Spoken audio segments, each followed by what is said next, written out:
Amém. Saúdo a igreja com a paz do Senhor. Amém. Alegria da parte de Deus estarmos aqui nesta manhã e torna-se ainda maior por participarmos de um culto tão abençoado e tão glorioso diante da face do nosso Deus, com os nossos irmãos que passaram pelas águas, agora pela manhã. Eu imagino a noite de ansiedade que foi para cada um de vocês, de chegar este momento, mas chegou e o nome do Senhor foi glorificado através de cada um, também pelos louvores aqui ministrados, o quarteto das irmãs, que Deus abençoe, e os irmãos disseram que tem um quarteto à noite, não é isso, Wesley? Tem um quarteto à noite dos homens. Vamos abrir a palavra do Senhor, irmãos? Glória a Deus. O texto que é o tema da nossa festividade, no Evangelho de João, capítulo 1, apenas o verso 16, nós faremos a leitura.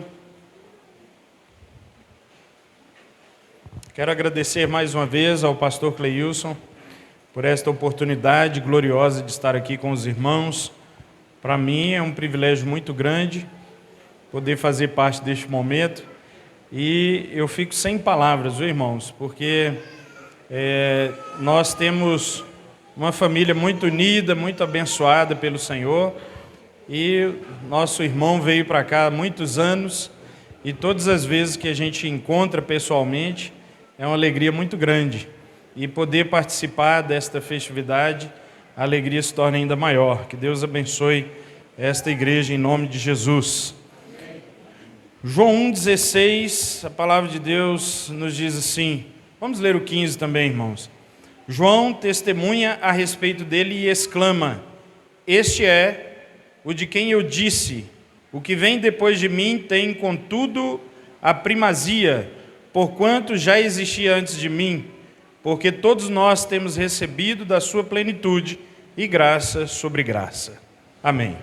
Ó Deus, obrigado pela tua palavra, lida em nosso meio, e que será agora o fruto da nossa meditação. Que o Senhor nos abençoe e nos fale nesta manhã poderosa, a fim de que o nome do Senhor seja glorificado em todo o tempo, como já tem sido desde o início desta reunião. Que a paz do Senhor reine abundante em nossos corações, para que estejamos atentos à tua voz e que o Senhor sinta-se livre em nosso meio para fazer como lhe apraz. É o que te oramos em nome de Jesus. Amém. Glória a Deus. Pode se sentar. Glória a Deus. Irmãos, hoje pela manhã, neste segundo culto da nossa festividade, eu quero falar sobre Jesus, a fonte inesgotável de Deus. Vamos dizer assim, Jesus, a fonte inesgotável de Deus. Vamos dizer mais uma vez? Jesus, a fonte inesgotável de Deus. Irmãos, quando o Evangelho de João foi escrito, já no final do século I da era cristã, os outros 3 evangelhos que nós conhecemos como sinóticos, eles já, além de terem sido escritos, já circulavam pela igreja ou pelas igrejas primitivas. Eram feitas as suas leituras entre os irmãos e os seus textos já eram conhecidos. E quando João escreve este evangelho, que é o último dos evangelhos escritos, nós percebemos uma linguagem diferenciada do apóstolo ao fazer esta escrita, porque o seu objetivo agora já era outro, diferente dos evangelhos que já circulavam entre os irmãos.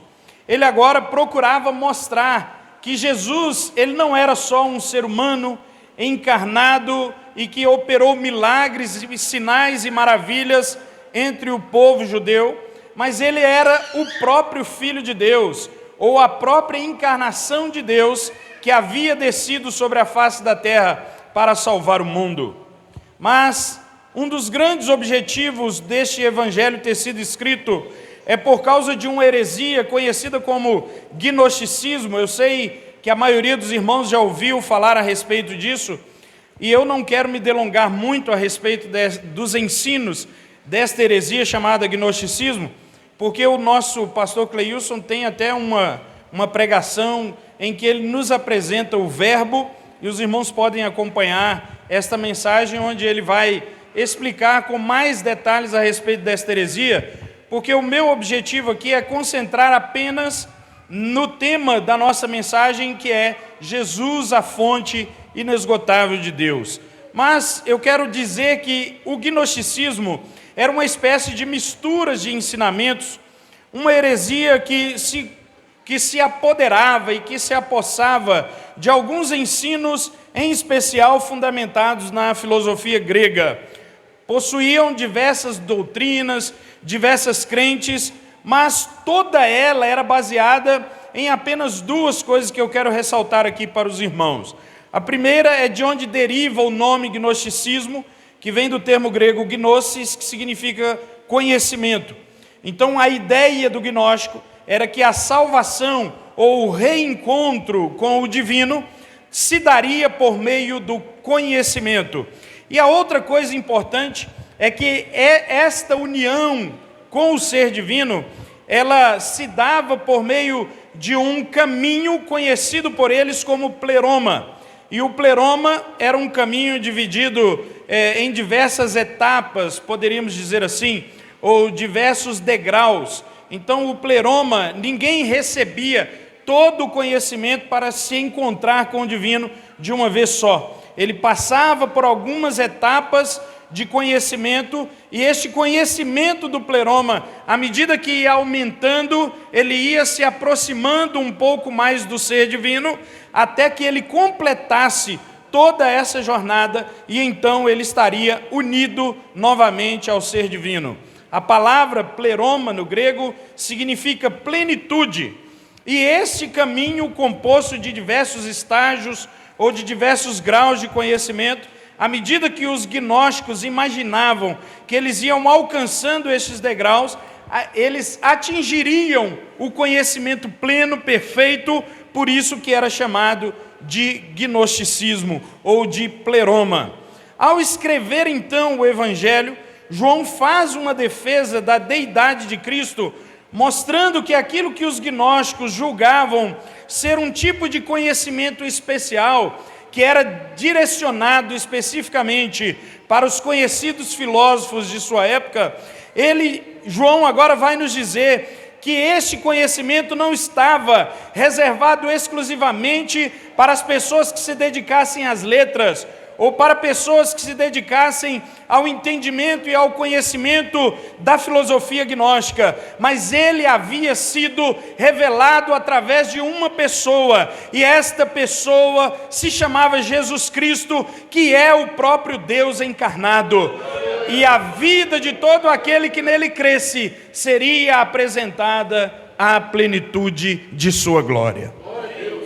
Então, no sermão de hoje, irmãos, nós veremos como Jesus é a fonte inesgotável de Deus, revelada ao homem. Você está comigo nesta manhã? Amém. Glória a Deus. Então vamos lá. Em primeiro lugar, Jesus é a fonte de toda vida. Vamos dizer assim? Jesus é a fonte de toda vida. Diga mais uma vez, por favor. Jesus é a fonte de toda vida. Volte alguns versículos aí na nossa leitura.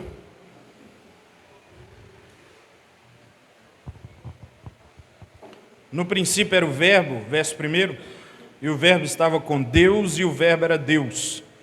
Ele estava no princípio com Deus.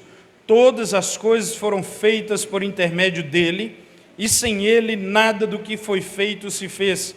A vida estava nele, e a vida era a luz dos homens. No Evangelho de João, irmãos, a palavra vida, do grego zoe, aparece mais de 35 vezes, e o verbo viver ou ter vida vai aparecer cerca de 15 vezes. Mas o que é que João quer apresentar quando ele diz que Jesus é a fonte de toda vida? A vida, irmãos, é o contrário da destruição e da morte. O versículo mais conhecido do Evangelho de João, que se encontra no capítulo 3 e o verso 16, ele nos diz: porque Deus amou o mundo de tal maneira que deu o seu Filho unigênito, para que todo aquele que nele crê não pereça, ou seja, não passe pela morte, mas obtenha a vida eterna. João apresenta Jesus, o Verbo de Deus, como sendo o detentor de toda a vida, ou seja, toda a plenitude da vida está em Cristo Jesus. E todo aquele que deseja conhecer a vida, precisa conhecer a Jesus, ou então deverá encarar a destruição completa e total no dia do juízo. Ninguém neste mundo, irmãos, pode dizer que vive até que se encontre com Jesus e tome ao Senhor como Salvador e o coroe como Rei da sua vida. O homem que vive uma vida sem Cristo, ele apenas existe. Ele passa a fazer parte de uma vida humana, de uma existência humana, e está debaixo da ira de Deus, como foi colocado aqui. Mas ele ainda não sabe o que é viver.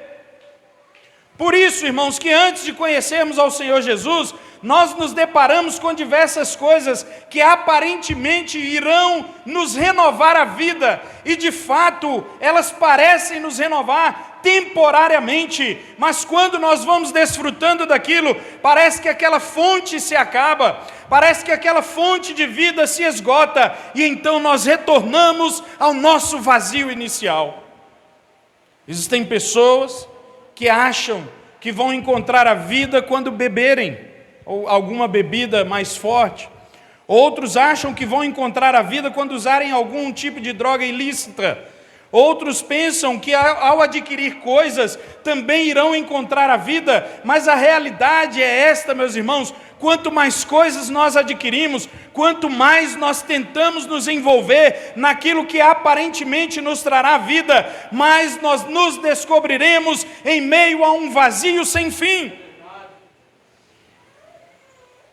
Conta-se a história, irmãos, de um dos jovens mais ricos do Brasil, que os irmãos devem até ter ouvido falar, o tal do Whindersson Nunes. É um dos mais ricos do Brasil. Rapaz engraçado, boa praça, né?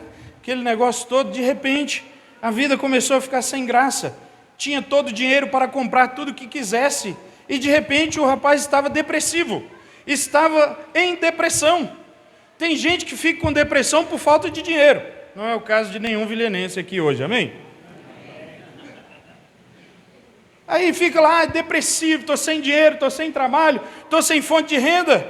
E o rapaz tinha todo o dinheiro, podia comprar qualquer coisa, tomar posse de qualquer mulher, mas estava em depressão. E por quê, meus irmãos? Porque a vida não consiste nas coisas deste mundo. E sabe por quê que a vida não está nisso, irmãos? Porque nós fomos criados por um Deus eterno para usufruir da eternidade. E enquanto não tivermos o encontro com Jesus Cristo, o eterno, a fonte de toda vida, nós permaneceremos no vazio deste mundo que se acaba. Ah, Senhor, tenha misericórdia de nós. Jesus é a única pessoa, irmão, que pode transformar a vida e mostrar o que realmente importa para que uma vida seja bem vivida.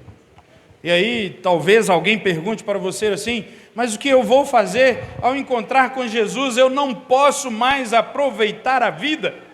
Talvez você já tenha ouvido isso, né? Ao encontrar-me com Jesus, ao aceitar Jesus, ao ir para a igreja, eu tenho que parar de aproveitar a vida. Olha, meus queridos irmãos, a vida é a vida da eternidade, e tudo que se aproveita neste mundo é caminho para a morte. Mas quando nós dedicamos a nossa vida ao serviço do Senhor, ao ministrar a palavra de Deus, ao nos reunirmos na congregação, ao abrirmos mão do pecado e santificarmos a nossa vida, nós glorificamos ao Deus eterno, que também nos criou para a eternidade, e a vida dele está em nós, e recebemos a plenitude da sua vida em nossos corações. Aleluia. Jesus é a fonte de toda vida. Mas a palavra vida, no Evangelho de João também, ela pode ser utilizada como a vida eterna. Não é isso? Normalmente a palavra vida no Evangelho vem acompanhada da palavra eterna, que no grego é o aionios, ou seja, a vida vivida por Deus. Talvez alguém possa nos perguntar assim, mas quem garante que viver eternamente vai ser bom? Não é? Eu, quando mais jovem, eu gostava muito de assistir filme de vampiro. Irmãos, e depois que eu fui ficando mais velho, eu fui vendo que esse negócio é puro demônio, sabe? Mas tem uma coisa que me incomoda muito na vida dos vampiros, sabe? É o tal do viver eternamente. É uma vida muito sem graça, irmãos. Imagina, aí o meu pai que está aqui presente, ele falava uma época assim, eu quero viver até uns 200 anos. Não tinha isso? Ainda tem? Não, acabou. Mas imagine bem, irmãos, hoje eu estou com 42 anos de idade. E as minhas amizades, irmãos, são as pessoas que estão aí nesse intervalo aí entre os 30 até os 48, 50 anos. Os meninos mais jovens da minha igreja querem ser meus amigos mais, porque o meu papo é ruim, minha conversa é sem graça. E tem mais, irmãos, esses meninos, eu não sei daqui, mas de lá, eles inventaram um dialeto de língua portuguesa que eu não entendo. Eu não sei vocês, ou se aqui tem isso, né? Mas lá eles conversam a língua portuguesa, eu sei o significado de todas as palavras, mas não entendo nada do que eles falam. São os meninos novos. Agora imagina, vivendo 200 anos, e aí os meus companheiros, tudo morrendo, quem que eu vou ter como amigo, irmão? E eu fiquei pensando nessa vida do vampiro, sabe? A irmã ali que gosta de filme de vampiro, está atrás da minha mãe ali, ó. Eu fiquei pensando nesse negócio de vida de vampiro, que coisa terrível, irmão. Os amigos morrem, as pessoas que nós conhecemos passam, a vida começa a ficar sem graça. E quem me garante que ter uma vida eterna com Jesus é uma coisa boa, irmãos? Quem é que pode me dar uma garantia disso? A palavra de Deus nos dá uma garantia através da eternidade chamada aionios no grego, que é viver a vida de Deus. Não é uma vida eterna do jeito que nós conhecemos.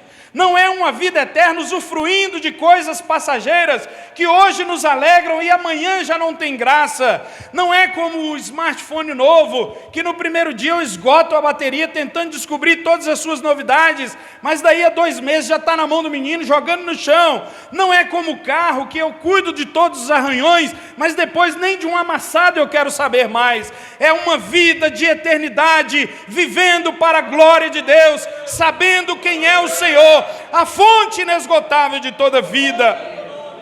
Aleluia. Mas isso, irmão, não é uma promessa da palavra de Deus somente para a eternidade. Isso é uma promessa de Deus para nós hoje.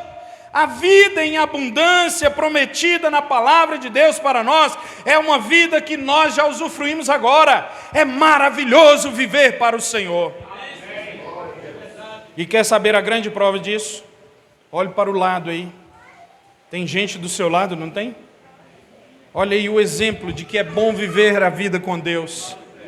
Essa pessoa que está do seu lado é o reflexo da glória de Deus e da manifestação de uma comunhão gloriosa que nós temos no corpo de Cristo já aqui na terra.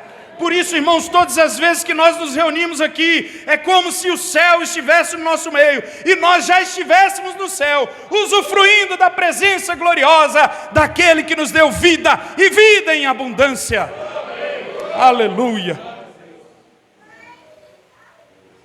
Aí, o nosso irmão mais velho, lá o pastor Charles, ele costuma dizer assim, que se nós não gostamos de igreja, nós não vamos para o céu.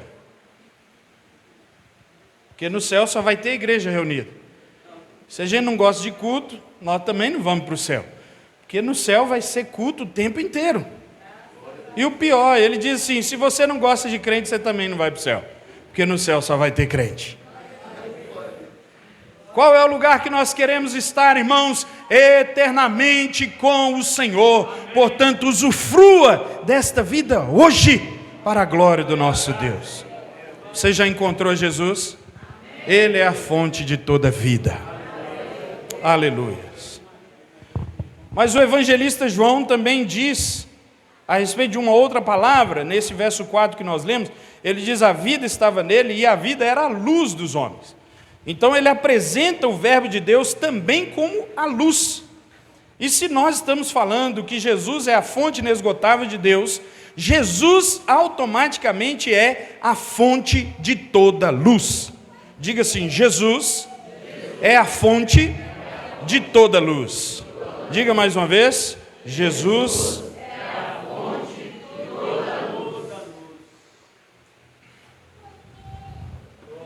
Aleluia. O verso 5 vai nos dizer assim: a luz resplandece nas trevas, e as trevas não prevalecerão contra ela. Onde houver trevas absoluta, basta apenas uma fagulha de luz para que ela seja dissipada. Quando nós estamos andando naquela escuridão total, nos nossos interiores lá de Minas Gerais, com muita nuvem, nebulosidade, chuva, nós ansiamos por descer um relâmpago, porque no meio de um caminho todo escuro, basta um relâmpago manifestar no céu, e a claridade vem em todo o nosso ambiente. As trevas jamais poderão resistir à presença da luz. A Bíblia diz que Jesus é a fonte de toda luz. E esta palavra, irmãos, luz, no Evangelho de João, ela aparece aproximadamente 21 vezes. Jesus é a luz dos homens. Observe que o profeta João, no verso 15 que nós lemos, diz que João testemunha a respeito dele e exclama: este é o de quem eu disse, o que vem depois de mim tem contudo a primazia, porquanto já existia antes de mim. Ao dizer que Jesus tem a primazia, João estava dizendo, o profeta, que Jesus era maior do que ele. A luz era maior do que a voz.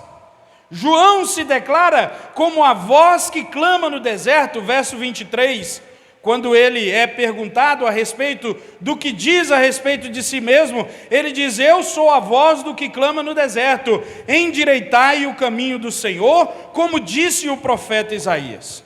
A voz não tem brilho, a voz promove a audição, mas quando ele anuncia que o brilho da luz de Deus irá manifestar, ele está dizendo: os caminhos serão endireitados pela luz que virá, e esta luz é Jesus. A função de João Batista, então, consistia em assinalar aos homens essa luz que estava em Cristo. A luz que Jesus traz é a luz que faz desaparecer o caos. No relato da criação, irmãos, em Gênesis capítulo 1, verso 3, Deus se movia sobre o abismo escuro e sem forma quando declarou: haja luz, e a Bíblia diz: e houve luz. A luz recém-criada por Deus, chegando ao caos vazio, eliminou definitivamente. Assim, pois, Jesus é a luz que resplandece nas trevas em que o homem vivia, e quando Jesus se manifesta a este mundo, é a palavra de Deus que traz luz em meio ao caos da humanidade, dizendo: eu sou a luz do mundo. E aí eu posso já dizer a você, meu irmão, que Jesus é a única pessoa que pode evitar que a vida se converta em um caos. Quando nós estamos vivendo a nossa vida do nosso jeito, entregue às nossas próprias forças, entregues à mercê das nossas paixões, dos nossos desejos, dos nossos temores e principalmente dos nossos medos, qual é o resultado disso? Senão a bagunça em nossas vidas. E isso, irmão, não é um privilégio do ímpio. Muitas vezes nós que já fomos esclarecidos pela palavra, também temos a mania e o hábito de querermos achar que podemos tomar as nossas decisões sozinhos. e não oramos. Não buscamos ao Senhor a resposta para uma decisão importante e de repente nós nos vemos embaraçados em toda situação. Interessante o reverendo solicitar a nossa irmã que estava se batizando ali a declaração de fé nos ensinos a respeito da sua vida financeira. Quantas vezes nós não damos crédito à palavra de Deus quando ela nos diz que é o Senhor quem nos sustenta, e através do sustento de Deus, nós demonstramos a nossa fidelidade por meio de dízimos e ofertas, irmãos. E então nós começamos a nos ver embaraçados em nossas próprias decisões. E aí o que nós fazemos? Quem conhece ao Senhor, recorre à sua luz, mas e quem não o conhece? Pessoas que enfrentam problemas e situações na sua vida que acabam suicidando, que acabam tirando a sua própria vida, porque falta-lhe luz no meio do caos para enxergar a saída. Quantas pessoas que tomam decisões, irmãos, de abandonar a congregação, de abandonar a sua igreja, porque falta-lhe luz, falta-lhe direção. Estão ouvindo demais vozes, mas estão enxergando de menos saídas. Eu quero declarar para você nesta manhã que a presença de Jesus, que é a fonte de toda luz, tem o poder de desembaraçar todo o caos da vida humana que insiste em viver sem Deus. Mas Jesus não é só a luz que faz desaparecer o caos, Ele também é a luz reveladora. E por isso mesmo Ele foi rejeitado. No capítulo 3 deste mesmo evangelho, nós vamos encontrar nos versículos 19 e 20, escrito da seguinte maneira: o julgamento é este, que a luz veio ao mundo, e os homens amaram mais as trevas do que a luz. E por que eles fizeram isso? Porque as suas obras eram más. Pois todo aquele que pratica o mal, verso 20, aborrece a luz e não se chega para a luz, a fim de não serem arguidas as suas obras. Por que nós, irmãos, gostamos da palavra de Deus? Porque ela é a lâmpada para os nossos pés, ela é a luz para o nosso caminho, mas ela também ilumina o nosso rosto, para que vejamos a grandeza do pecado a que estivemos submetidos, não fosse a graça do Senhor sobre nós. A luz tem o poder de revelar, por isso os homens rejeitaram a Jesus, justamente porque Jesus apontava as suas obras más. E agora Jesus vira para a igreja e diz: vós também sois a luz do mundo. Se nós somos a luz do mundo, significa que a igreja é a única instituição na face da terra que tem o poder de acabar com o caos do mundo. E eu quero enfatizar e dizer para você, meu irmão, não é líder político que venceu a eleição ou que perdeu a eleição que tem poder de acabar com o caos deste país. Não é líder religioso que tem o poder de acabar com o caos moral em que vive a sociedade. É Jesus, a luz do mundo, a fonte de toda luz, que dissipa todas as trevas do meio do mundo. E Ele diz que este poder está com a sua igreja. Por isso a plenitude do Senhor é usufruída por nós, é a plenitude da luz de Jesus que está sobre a igreja nesta manhã. Aleluias. E por último, irmão, Jesus é a luz que guia. Ainda falando de Jesus, a fonte da luz. Capítulo 14 deste mesmo evangelho, no verso 6, um texto muito conhecido da palavra de Deus. Jesus respondendo a Tomé disse-lhe, repitam todos: eu sou. Vamos, todo mundo junto, gente. Vamos. Eu sou o caminho. É junto, gente. Vocês já sabem de cor, né? Vamos lá? Eu sou o caminho, a verdade e a vida. Ninguém é o Pai senão por mim. Aleluia. Jesus é a luz que guia. Enquanto os gnósticos entendiam que à medida que iam conhecendo, tomando conhecimento da plenitude, eles iam alcançando o ser divino e a proximidade da sua restauração de vida, o Senhor está nos dizendo que à medida que caminhamos com Ele, à medida que meditamos na sua verdade e à medida que nos apropriamos da plenitude de sua vida, nós chegamos ao Pai. Ele é o caminho, Ele é a luz que nos guia. Então nós já vimos que dessa plenitude que nós temos usufruído, a gente já tomou posse da fonte de vida, que é Jesus. Em Jesus também nós temos a fonte de toda luz. E para finalizarmos o nosso sermão nesta manhã, Jesus é a fonte de toda satisfação. Diga assim: Jesus é a fonte de toda satisfação.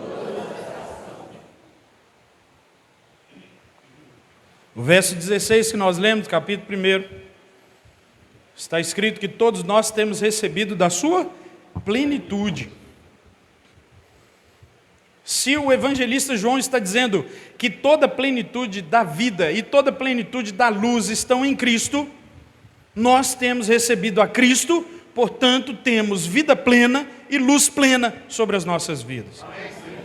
Se já recebemos a vida plena, se já recebemos a luz plena, automaticamente nós teremos toda a satisfação do mundo. Da plenitude de Jesus, todos nos beneficiamos de alguma forma. Ontem nós ouvimos a mensagem pelo nosso reverendo Gildo, que dizia a respeito da graça comum. E esta manifestação da graça comum é benefício e usufruto de todos os seres humanos da terra.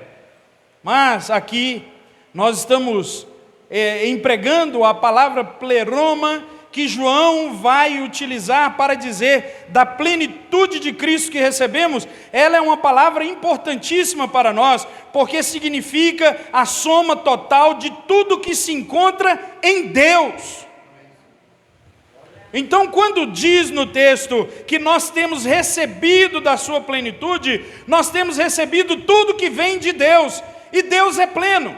Mas a questão é, se Deus é pleno, por que não temos tudo de Deus? Porque nós não somos plenos. Por isso que a medida do que nós recebemos precisa ser graça sobre graça. É uma gota de cada vez para que nos encha por completo na medida da nossa debilidade, até chegarmos à plenitude do que Deus é. Mas enquanto esse dia não chega, nós temos que nos satisfazer com a graça recebida no dia de hoje, porque o que recebemos de Deus hoje significa que é plenitude do ser de Deus, daquilo que cabe em meu coração. Aí talvez alguém fique, preocupado, dizendo: poxa, mas o irmão é melhor do que eu, o irmão prega mais do que eu, a irmã canta mais do que eu, os ensinos do irmão são melhores que o meu. Mas lembre-se, a medida da graça que lhe cabe hoje é a medida da plenitude de Deus para a sua vida hoje, e o que você recebe hoje é de Deus para a sua vida hoje. Amém, irmão? Amém. Essa palavra pleroma é uma palavra que Paulo emprega com frequência. Nós ouvimos isso aqui ontem, em Colossenses capítulo 1, 19. Abra sua Bíblia, por favor. Colossenses capítulo 1, verso 19, está escrito: porque aprouve a Deus que nele residisse toda a plenitude, e que, havendo feito a paz pelo sangue da sua cruz, por meio dele reconciliasse consigo mesmo todas as coisas, quer sobre a terra, quer nos céus. Em Cristo habita toda a plenitude. Capítulo 2, verso 9, que também já foi citado aqui nesta manhã: porquanto nele habita corporalmente toda a plenitude da divindade. Jesus é o Deus completo que se fez homem. Aleluia. Essa pleroma corporal do capítulo 2, verso 9, quer dizer que em Cristo habita a totalidade da sabedoria de Deus, a totalidade do poder de Deus, a totalidade do amor de Deus. Justamente por isso, Jesus é a fonte inesgotável de Deus. Quando é que algum homem pode esgotar o seu conhecimento por Deus, ou melhor, o seu conhecimento de Deus, o seu amor de Deus? E quando é que alguém pode esgotar o poder de Deus? Não existe esgotamento, porque Ele é pleno, Ele é completo, Ele é total. E se Ele está em mim, eu tenho satisfação nele. Alguém pode se dirigir a Jesus com qualquer necessidade e vê-la satisfeita, irmão. Amém? Um homem pode dirigir-se a Jesus com qualquer ideal e vê-lo realizado. Qual é o seu ideal de vida cristã? Aproxime-se de Jesus e você verá este ideal pleno, completo na pessoa de Cristo. Em Jesus, o homem que ama a beleza encontrará a beleza suprema. Em Jesus, o homem para quem a vida é a busca do conhecimento encontrará a revelação suprema. Em Jesus, o homem que necessita de coragem encontrará o modelo e o segredo da valentia. Em Jesus, o homem que sente que não pode se deparar ou enfrentar a vida encontrará o mestre da vida e a força para viver. Talvez você tenha vindo para cá nesta manhã já desanimado de viver a sua vida. E eu não digo de viver a vida com Deus, porque muitas vezes é assim que nós nos encontramos, né, irmãos? Queremos viver a vida com Cristo, mas não queremos mais viver esta vida.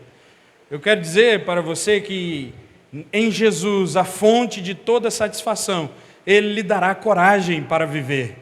Ele dará coragem para enfrentar os desafios. Ele dará coragem para vencer. Diga amém, irmão. Amém. Em Jesus, o homem que sente que não pode se deparar com a vida ou se deparar com a morte, Jesus é a fonte de vida eterna. Em Jesus, o homem que é consciente do seu pecado encontrará o perdão do seu pecado e o poder de ser transformado.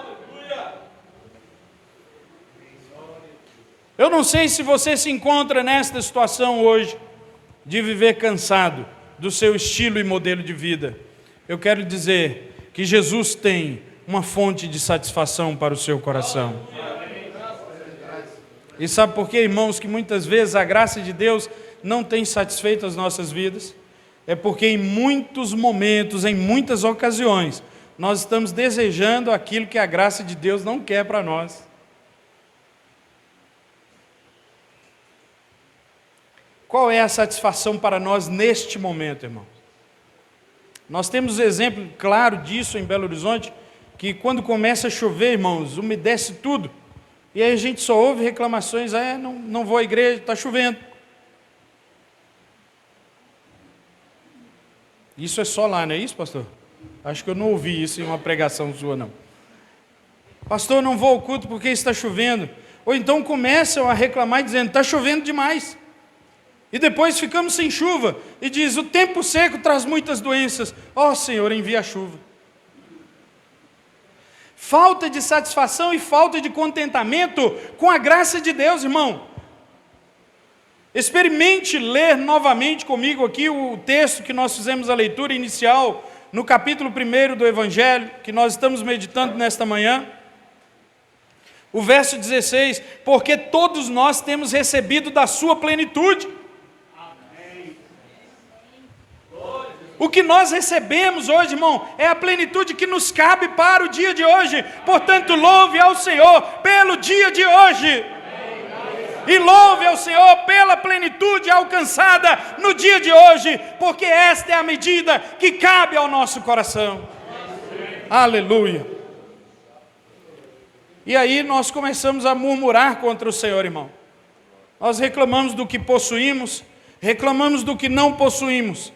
E normalmente, quando reclamamos do que não possuímos, é porque vimos alguém possuindo. Que se os meus olhos não tivessem contemplado, não teria desejo algum em mim, não é isso? Satisfaça-se com a graça da plenitude do Senhor para a sua vida hoje. Sabe qual que é a maior de todas as graças, irmão? Nós fomos regenerados pelo Santo Espírito de Deus. Esta é a maior satisfação no coração de qualquer crente, porque em Jesus, o pleroma, a plenitude de Deus, tudo que está em Deus, a fonte da vida divina, converte-se em algo acessível a nós. Nós acessamos a vida de Deus por causa de Jesus, que trouxe a plenitude de Deus a este mundo. O que pode haver de melhor neste mundo para usufruir? Uma viagem para Catar, ver a Copa? Uma viagem para Dubai? Uma viagem para a praia? Uma viagem para o litoral? O usufruto de que neste mundo pode ser maior do que ser possuído pelo dono do mundo? Esta é a plenitude da fonte da vida que Deus entregou aos seus filhos. Se nós nascemos de novo, irmão, nós recebemos a vida do alto. E a vida do alto é aquela que traz satisfação e contentamento. Quero finalizar nesta manhã dizendo para nós que aprendemos muito a respeito do significado da plenitude e como em Jesus essa plenitude pode ser experimentada. Lembre-se, plenitude não é ter tudo, mas plenitude é ter o tudo do hoje que me cabe. Vimos que a plenitude da vida e a plenitude é Jesus e não há vida fora dele. O homem sem Jesus experimenta apenas a existência, mas a vida somente em Jesus. E esta vida é eterna. Ele também é a plenitude da luz. Ele traz ao homem a verdadeira revelação do Pai. Desembaraça o caos do mundo em que vivemos e ainda nos direciona para o caminho da vida eterna. E finalmente, Jesus é a plenitude que atende todas as nossas necessidades, concedendo-nos salvação e satisfação plena àquele que foi regenerado. O que é que você precisa do Senhor hoje? Apresente isso a Ele em oração. Ele é a plenitude de Deus revelada ao homem. Ó Deus, eu te louvo por esta manhã, meu Pai, pelo alimento da Tua palavra aos nossos corações, e por saber que Jesus é a revelação da plenitude de Deus aos nossos corações. Ajuda-nos, ó Deus, a encontrar satisfação plena em Ti, e somente em Ti, meu Deus, e que através de Jesus Cristo a nossa vida possa transbordar da plenitude do Senhor, a fim de que recebamos a Tua graça e graça sobre graça, todos os dias de nossas vidas. É o que nós choramos nesta manhã, em nome do Teu Filho amado. Amém e amém.